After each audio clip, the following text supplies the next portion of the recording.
Joo. No niin, kaikki valmiina. Anna näyttää mallin ja toiset seuraa perässä. No niin. Tämä on käsittämätöntä. Ota kuva, kohta kuollaan. Joo. Joo.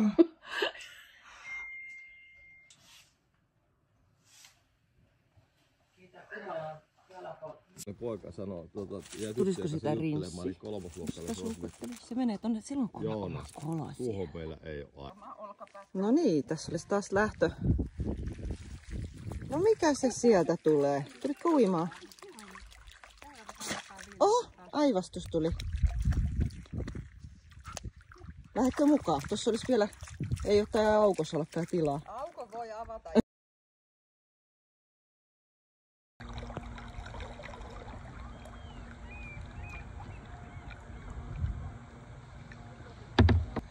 Eikö se ole keksin se juttu, millä ne niitä tukinuittoja tekee?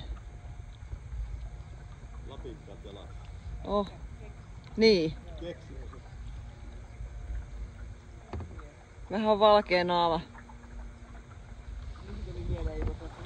Mä luulin sitä ensin, että se on joku semmonen meksikolainen hahmo, semmonen pääkallo. Ai, Paarva just. Aina sama homma, kun mä jotakin videota kuvaan. Niin.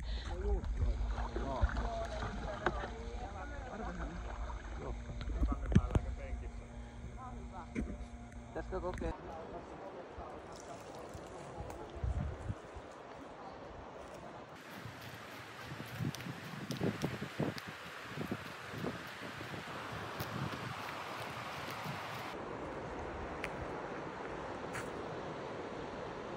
Tuolla takana Naarakoski jyllää ja se oli meidän tämän päivän ensimmäinen koski ja sitten ollaan laskemassa vielä Käpykoski ja Saarikoski ja sitten meidän koskiseikkailu päättyy tähän. Tuo oli aika haastava tekninen koski, että kaartui vähän tonne oikealle ja sitten kiviäkin tosta piti väistellä, mutta pitkä hieno koski ja tuli vähän semmoinen fiilis, että jotain sillä kajakilla pystyy tuolla koskessa tekemään, että ohjauslinjat onnistu aika hyvin. Ja pysyttiin kaikki pystyssä tämä kosti. Paitsi Sanna vähän otti kylkimyyryä yhteen kiveen vielä tuossa alhaalla. Jes, tästä vielä jännittämään 2 koskea läpi. Aivan huikea reissu. Niin, tasaisin väliajoin. Stoppia sitten vähän taas evästä. Kyllä se näin on, että yksi tärkeä osa retkeilyä on ruokailu. Kyllä. Täällä ollaan Naarakosken laavulla pitämässä taukoa. Tulee tehty. Ja täällä on mukana Sanna, Janne, Auli, Jaakko, Johanna, Anna ja sitten Jaakko, niin tästä matka jatkuu kohta.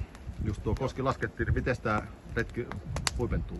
Tulee seuraavaksi Käpykoski, sitten tulee semmonen 4 kilometriä jokea, missä on virtapaikkoja ja sitten tulee Saarikoski vielä lopuksi, mihin lopetetaan. Eli 2 koskea ja mukavaa erämaanjokea siinä välissä. No niin, syy vähän ensin eväät ja sitten lähetään. 5 hengen joukkue kiertää Pojun.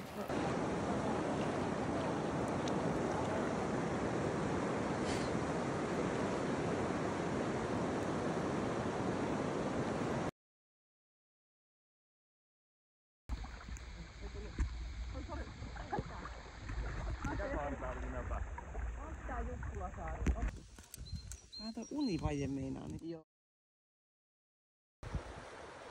Tultiin tuolta toiselta puolelta tätä saarta, koska tässä on nyt niin paljon siis tähän vettä tässä. Tällä puolella Saarikoskea.